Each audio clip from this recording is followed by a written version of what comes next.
Hello students. Yesterday we have discussed the important topics regarding to the chapter wave optics, and there we have already discussed all the things like the important things were there. Interference of light, what are the conditions that are necessary for the interference of light, and later we have discussed Young's double slit experiment on the interference of light, and there we have seen when we can we get maximum intensity at some point or minimum intensity at some point, and due to that if you can want to calculate the spacing between any two fringes, like the fringe width, if you will calculate, then we have seen they are equally spaced in nature, means equal width of the bright and dark fringes that are observed there. So that cases that we have discussed, I think that is clear.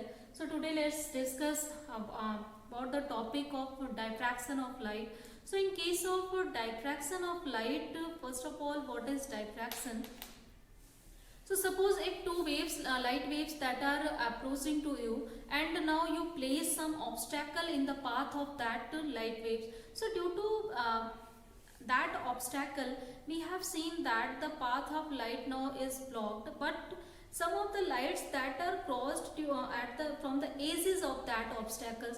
So if you see after crossing or after passing from that edges, there the direction that is straight, but they are now bended to some angle theta. So the bending of light beam that is producing due to addition of any obstacle between the path of the light waves, that is known as diffraction of light. In other way, if you want to define it, then diffraction is also some types of interference in which we are only placing some obstacle in the path of the light beam, and due to that obstacle, light beam is bended to some angle theta, and after that they will interfere and they will form some interference pattern, and that interference pattern appears to be of different quality, that is known as diffraction pattern exactly. So there is very small difference between interference and diffraction.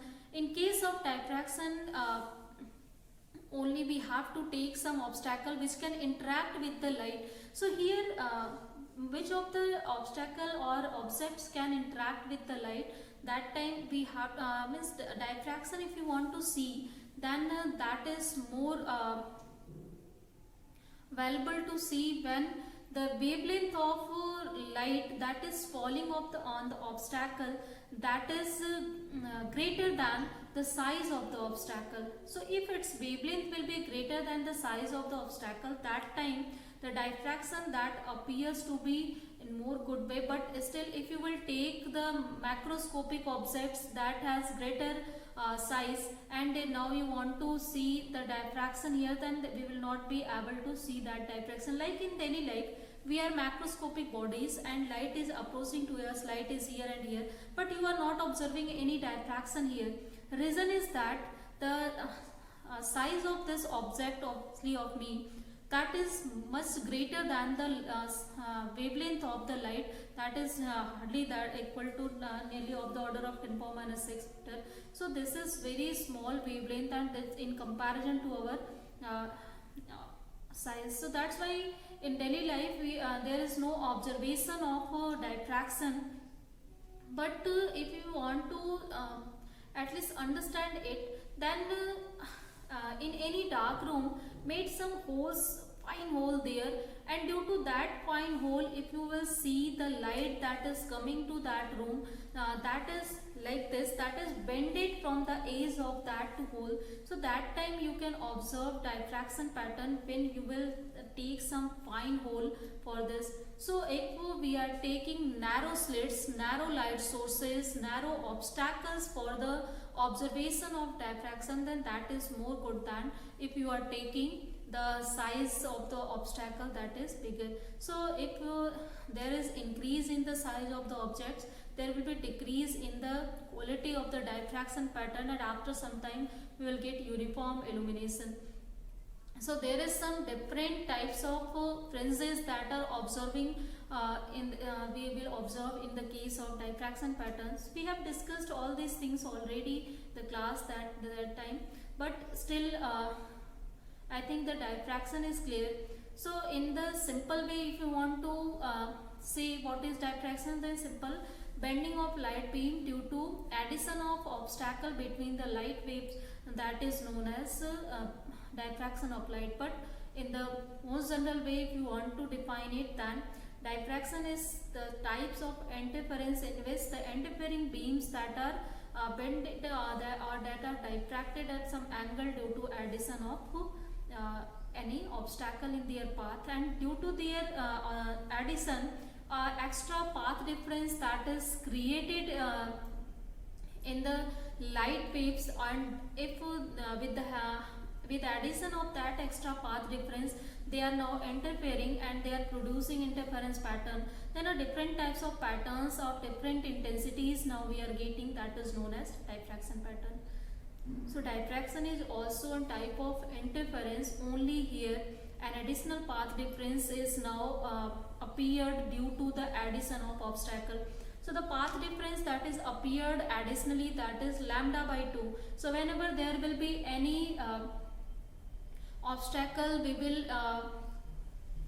add in the path of light wave. Like if suppose one light wave is moving and in the other light wave path of in the other light wave, if you will put any glass plate of T thickness, then due to that glass plate, if this light is now just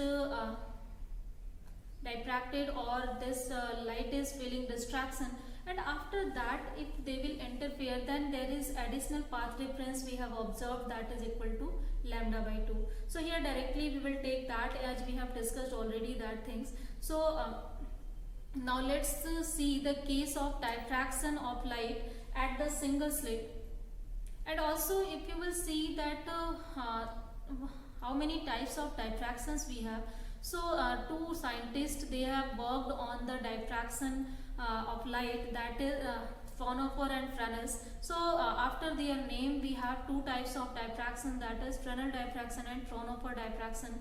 So Fresnel basically he studied the diffraction of light for the source that are at finite distance and to the slits, and Fraunhofer studied the diffraction pattern due to distant object like the light coming from the stars and other stellar bodies. He have observed the diffraction pattern due to that. So that class in which source is at infinite distance from the obstacle or screen that we are using for to get the diffraction pattern, that class is known as Fraunhofer class. And if the source and screen that are at finite distance, then that time that class of diffraction and the pattern, that is known as Fresnel class. So in the case of Fresnel class, the number of the things that we can use, like we can use simple slits, we can use circular aperture, we can use number of slits, that is known as grating. So there are also a number of cases in the case of Fresnel diffraction.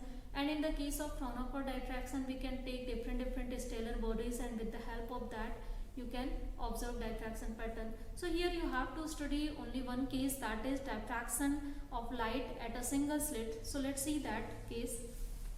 So suppose if there is a single slit that is placed in the path of light wave. So this is the space between these two things, and a single slits we have taken. There is a fine hole between the slits. So let's see, take the this fine hole, that is the distance d. So let's just make it like this. So this is d distance between these 2 points, or this is the distance of the slit that we are taking, or thickness of the slit we are taking here, that is equal to d. Now some light that is approaching to this, and this source of light that is at finite distance here. So let's set this is the source of monochromatic light source we will use also. And one more thing, here we are talking about the diffraction, and in the case of diffraction, as interference is occurring here also, because light waves are interfering and they are forming interference pattern, only there is the difference that is obtained due to addition of obstacle in their path. So definitely all the conditions of the interference that should be automatically followed here, means source of the light that should be coherent here. So lights we have to take that is monochromatic, they should have same frequency. So all these conditions, nearly same amplitude they should have. So all these conditions are automatically we are supposed to be here, as you have discussed that in the interference of light. But here the additional characteristics that should be here, that is the size or size of the slit that we are taking, that should be comparable to the wavelength of light, or that should be less than the wavelength of light that we are using here. So suppose a source of light of wavelength lambda we are taking, and now the light traveled from it, that is reaches to at this slit, and after reaching to this slit, obviously here due to addition of this obstacle, bending of the light beam that will takes here. So the suppose that bending is some at angle theta from its usual direction. If this obstacle will not be here, then this direction will be somewhat that. If suppose light is just traveling and we have just used some lens to make it parallel here, so with the help of that you can now understand it more clearly. So this is, suppose that with using some lens we have the parallel, and now this parallel light is approaching to this slit, and as usual if there is no obstacle, then its path will be like this on the screen. But if this obstacle is placed here, then due to addition of that here, due to this edges, there will be a bending of light beam at some angle theta that will takes place here.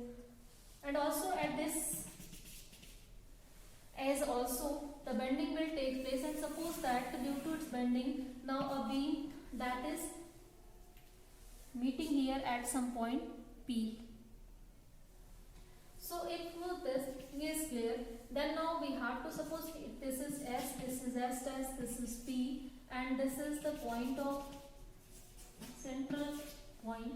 And if you see the waves that are reaching to this point, obviously now these two waves they are reaching in the same phase here, they are taking the same time to reach here, then definitely there will be no phase difference between them. So there will be always uniform illumination at that point. Means point O is always a point of bright point maximum intensity. Clear?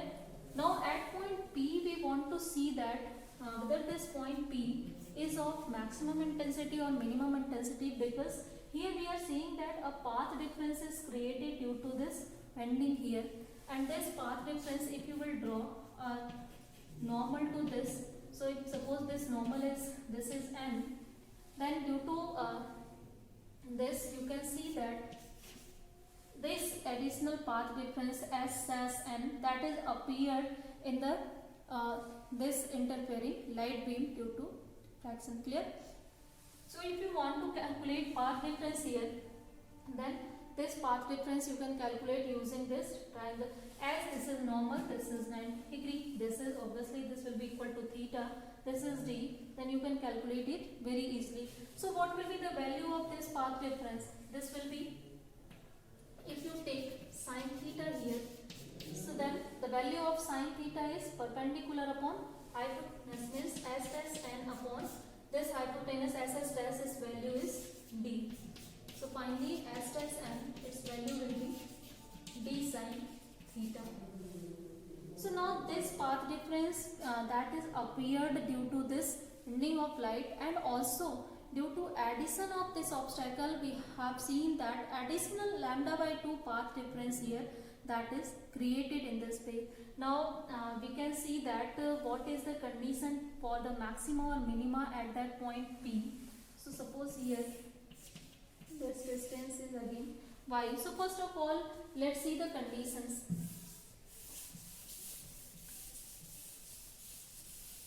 So as here interference that is occurring, so we can use the concept of interference also here. Like in case of interference, we have observed that if path difference is even multiple of lambda by 2, we were getting constructive interference or maximum intensity, and if it is of its path difference is odd multiple of lambda by 2, then we were getting minimum intensity or minima. So with the help of that concept, we can also derive a normal concept for the maxima and minima that we are getting in the diffraction pattern.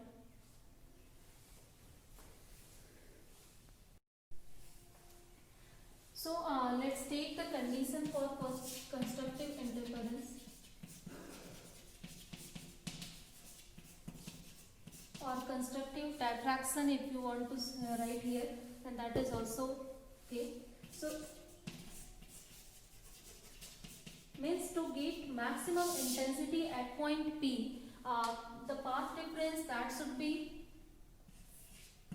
equal to even multiple of lambda by 2. It means that 2n into something n order, let's take that 2n into lambda by 2. So if you will see that this will be equal to n lambda, or just take 2n upon lambda by 2 here. And also we are seeing that due to addition of obstacle here, additional lambda by 2 path difference that is creating in the system. So this will be additional path difference in the path of light wave that is creating. So if now you will see the condition for the maxima, that will be equal to 2n plus 1 lambda by 2. Means for diffraction pattern to observe or to get maxima at point P, the path difference that should be odd multiple of lambda by 2 now. So this is just reverse condition that appears only due to the addition of obstacle in the path, and due to that additional path difference that is created in the system, and due to that the condition of diffraction that is now reversed. Now let's put the value of path difference that we have observed. So the value of path difference that is equal to d sin theta. So this is the condition that we will get to get the maximum intensity at that point P. And now to observe the minimum intensity, let's see the condition here. So for minima, or you can also say destructive action, or also you can say the dark fringes. So for minima we have already the condition, if two waves are that are interfering, then this path difference should be odd multiple of lambda by 2. So this is condition we have observed there. And now additional path difference lambda by 2 that is created due to diffraction of light, and if you will solve it, then we will get 2n by lambda by 2 or n lambda, and the value of delta or path difference that is equal to here d sin theta or d sin theta.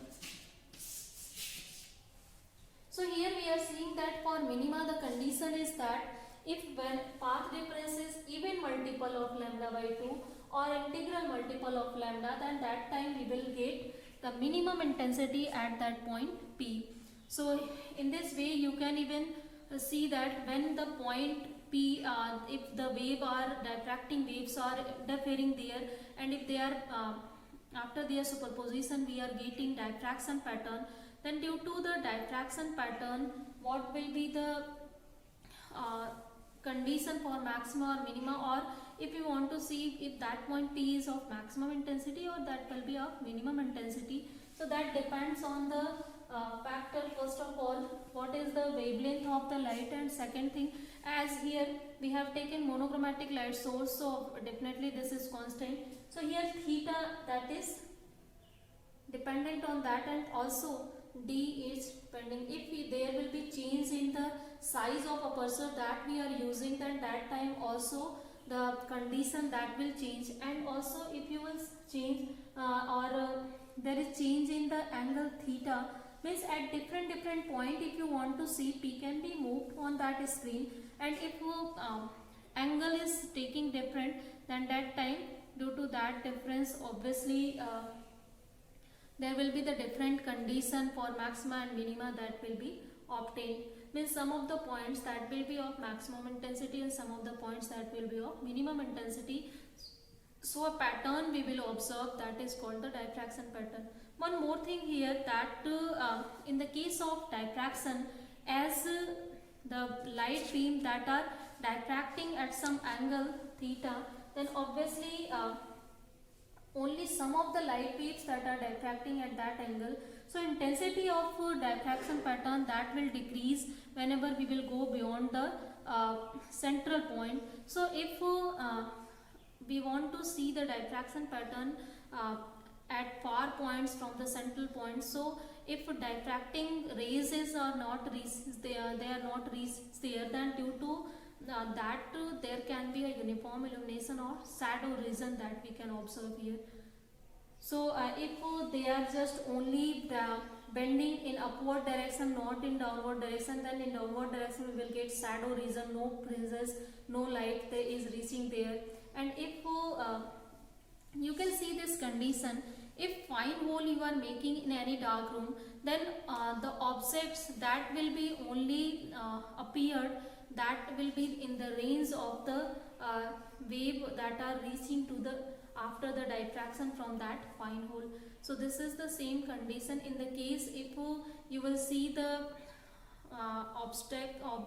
objects that are in the straight line or in the path of the light wave, then that appears more clear, but the far objects that appears very diffused. So this is the reason here intensity is gradually decreases whenever we are going far away from the central maximum fringes. So at center point we will get maximum intensity, and if we are moving away from the center, then intensity will usually decreases here. Diffraction pattern that we have understood here. Then in the same thing that we have discussed there, what is fringe width here, and if they are of equal spacing or not. Like in the case of interference pattern, we have seen that the fringe width are they are equally spaced in the region. So let's see that here what is the fringe width for dark fringes and what is fringe width for bright fringes. So if we want to see the cases, first of all let's see for the dark fringes. So for dark fringes we have condition T sin theta is equal to n lambda. And let's see what is the condition here for first of all for n is equal to 1. So for n is equal to 1 you will get d sin theta, that will be equal to lambda here. And if theta is very small, then we can write this d into theta is equal to lambda, or theta is equal to lambda by d. So this is the angular width of fringes that we can observe. What will be the angular width of the fringe? So in case of diffraction, as light is bending at some angle, then angular width is observing here. We are observing also you can observe linear distance between two fringes, but still you can also see this with the help of angular distance between them. So this theta is equal to lambda by d here. And also we know that theta is equal to you can write y by d. So if suppose here we have drawn the case already, this is S, this is S dash, and this is point P, this is point of central mark, and here just the distance from here to here that we have taken phi.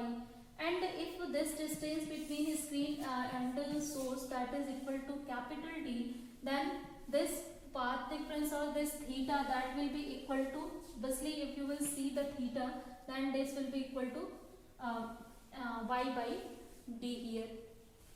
This is perpendicular upon hypotenuse. With the help of that you can understand it easily. And if you are again confused, then let's see it again. So this is d and this is we have y. Actually this distance between these two slits that is appeared to be the D. So if you will take theta, then that will be appeared to be pi by D here, like we have discussed in the case of interference pattern. So directly let's take that. So this theta will be equal to y by D. From figure actually you can see it also. Like the figure we have drawn here, with the help of that you can see what is the value of sine theta. That will be nearly observed equal to y by D. So now this is equal to lambda by D. So what is the value of y here? That can be equal to lambda D upon D. Okay. You can also see it with the help of angular distance between the fringes, or angular separation or linear separation. So this is the linear separation, means what is the distance of bright or dark fringes from that central maximum point O.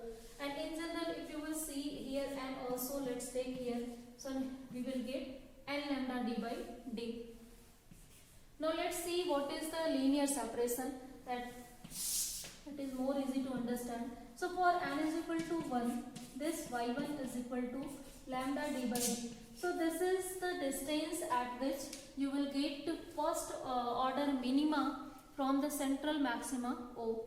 And again for n is equal to 2, this y2 will be equal to 2 lambda d by d. This is the distance at which we will get second order minima. Now let's see the separation between first order minima and second order minima, that is called the fringe width.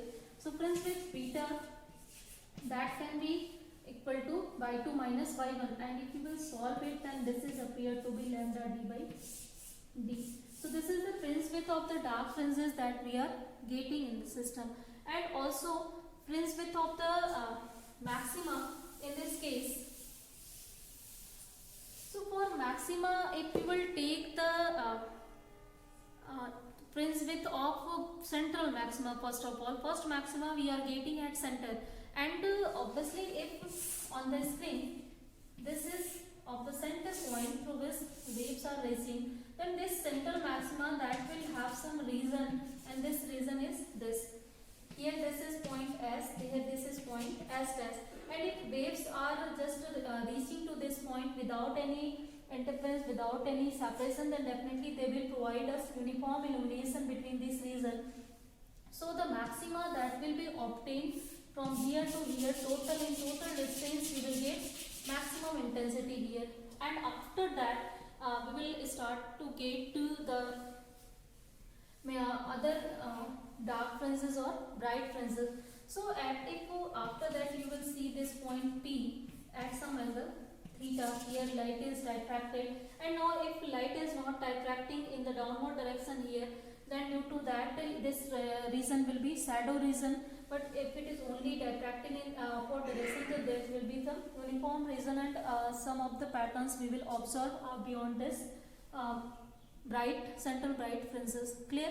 So I think the concept of central bright fringes here, that is clear. As no of the wave that is diffracted in this region, so here from this region to here we will get central bright maxima, and after that we will start to get to the other alternate dark bright fringes of different width. So here if you calculate the width of central maxima at this point, so this is equal to, suppose it is here, so this is equal to 2y. So if the width of central maxima we have to take, that should be equal to y plus y here. So this is equal to 2 lambda d by d. So in the case of diffraction, we will get the diffraction pattern of unequal width. So that is, I think that is clear, and how can you calculate it, that is also clear. Again, if you want to see beyond this central maxima, then if you want to calculate what is the width of the other maximas here, other bright fringes, then that will again you will find out that will be equal to lambda d by d. With the help of the condition for the maxima, you can see, as we have seen already in the case of interference, that is equal thing. Means if we are getting other bright or dark fringes, they will be of with lambda d by d, but if you will see central maxima here, then this will be of different width. So here width is, you can see that width is gradually decreases if we are going away from the center. So like this, I think the case of diffraction that we have discussed, that is clear.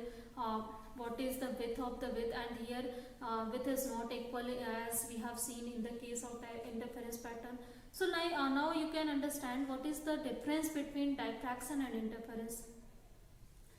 So in the case of interference, light beams that are superimposing over each other and they are interfering, due to their interference we are getting interference of it. So light will approach every possible direction to the screen. So we will get fringes in equal way, like in upward or in downward direction, as there is no obstacle in their path. So equal uniform illuminated means equal intensity of dark and bright fringes we will get beyond that the central maxima point.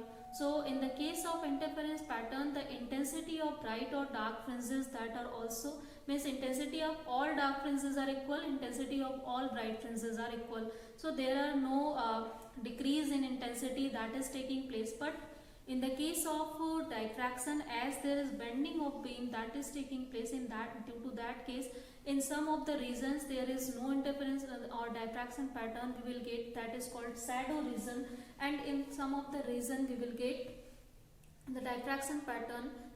Till discussed whatever about the diffraction pattern, I think that is clear. So if all the topics that we have discussed, that is clear, that is very important topics. How can you define the diffraction pattern, what are the conditions that are needed here, and also you can see now with the help of diffraction and interference pattern what are the difference between interference and diffraction. So I think all these things are clear. Then let's end the chapter and class here, please. Thank you.